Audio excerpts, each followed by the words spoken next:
That's a president that is coming out of better than expected midterm elections. So he's feeling confident about pushing his economic agenda even more so.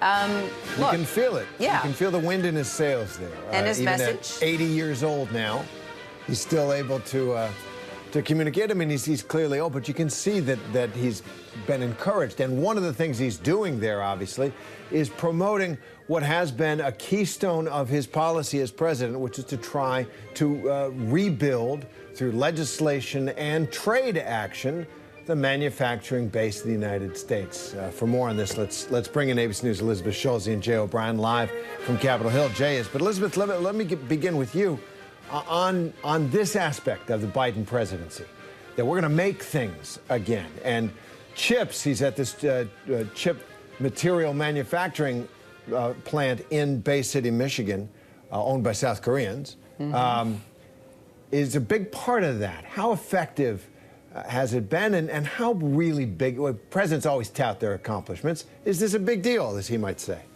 Well, you know, Terry, the president has made a pretty dramatic shift in industrial policy, really focusing on this federal investment to try to stimulate growth and investments from companies here in the U.S. Some of this was the response to those supply chain issues that we saw in the wake of the pandemic, where we couldn't get the products that we wanted because factories overseas were closed down.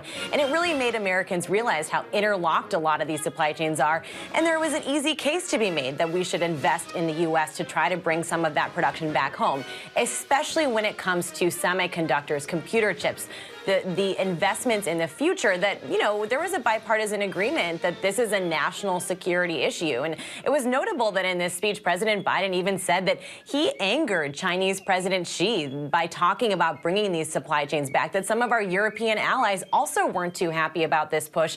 It means a little bit less of a focus on some of those global supply chains in some of these industries. But the president is trying to make this about the record when it comes to jobs, you know, highlighting the job growth that this is created when some of these companies, even if they are multinationals based abroad, that they're investing in these U.S. subsidiaries here, but also trying to say that, look, these are jobs that are good paying jobs of the future, trying to kind of say, we've made these investments, it's going to pay off. How much of this is companies kind of responding to the reality that has been in place in the business environment the past few years? How much the president deserves to take credit for? A lot of debate about that. Economists who I talked to say that some of the companies were already going in this direction. And you also just can't ignore the fact that we are still reliant on a lot of countries when it comes to overseas trade. It's not like we're all of a sudden just building everything here, but that's definitely the president's message here today, guys.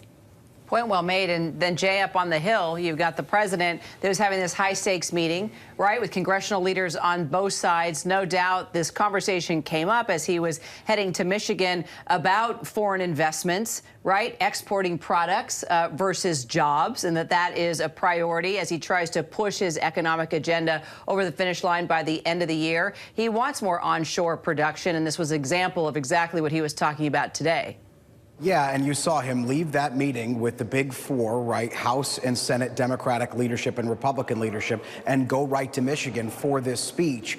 But also in that speech, you heard some things from him that take on a whole different light, given the current circumstances of what's going on right now on the Hill. You heard him say, I'm the most pro-union, I've been so pro-union my whole career, unions built the middle class, stuff he's said before.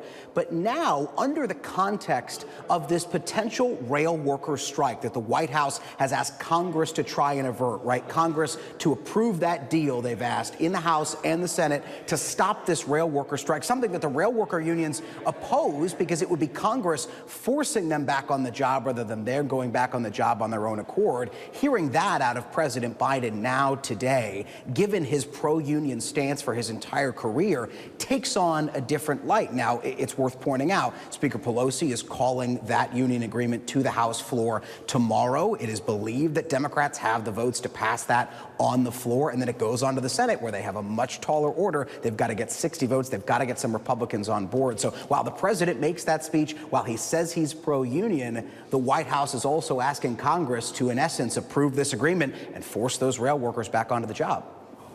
Yeah, he is loath to do that. You're exactly right, Jay, because of his history as a pro-union politician, very close to big unions. It could be that this is trying to bring some more pressure on those negotiators because the clock is ticking. But Jay, I want to go back to you on this question of the Biden industrial policy, as Elizabeth rightly puts it.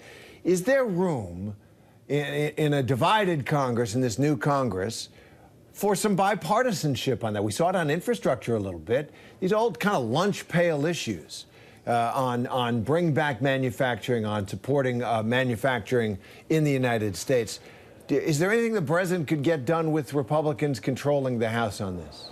Well, you heard the president and congressional leadership, Republican congressional leadership specifically, come out of that meeting this morning and say we would like to work on bipartisan issues together. But the disconnect, Terry, as you just alluded to, is what is a bipartisan issue? Both sides have a different view of that. You heard Kevin McCarthy bring up the border and spending. Republicans say we want to work with Democrats on those two issues. Democrats, obviously, if immigration reform doesn't come along with the border and other issues, won't negotiate in those fronts, at least as of right now. So the question becomes, is there room for that bipartisan legislation, as you asked? And also, what is priority one in this new Congress? Is it the GOP House investigations into the administration, into the president's family?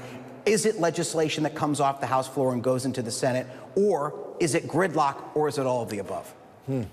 Well, let's bring in Elizabeth Schulze. Button it up, Elizabeth. What do you think?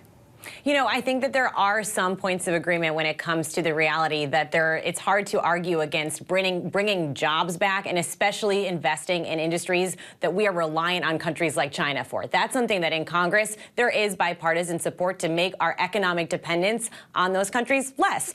But that's pretty much where it ends on a lot of these issues. And the fact is that this legislation already passed. It's why the president's out there touting it. Even though the election's over, he's already made this push for his economic agenda. He's going to keep riding on these victories that he had in legislation, because it's going to be a lot harder to find that common ground going forward, guys.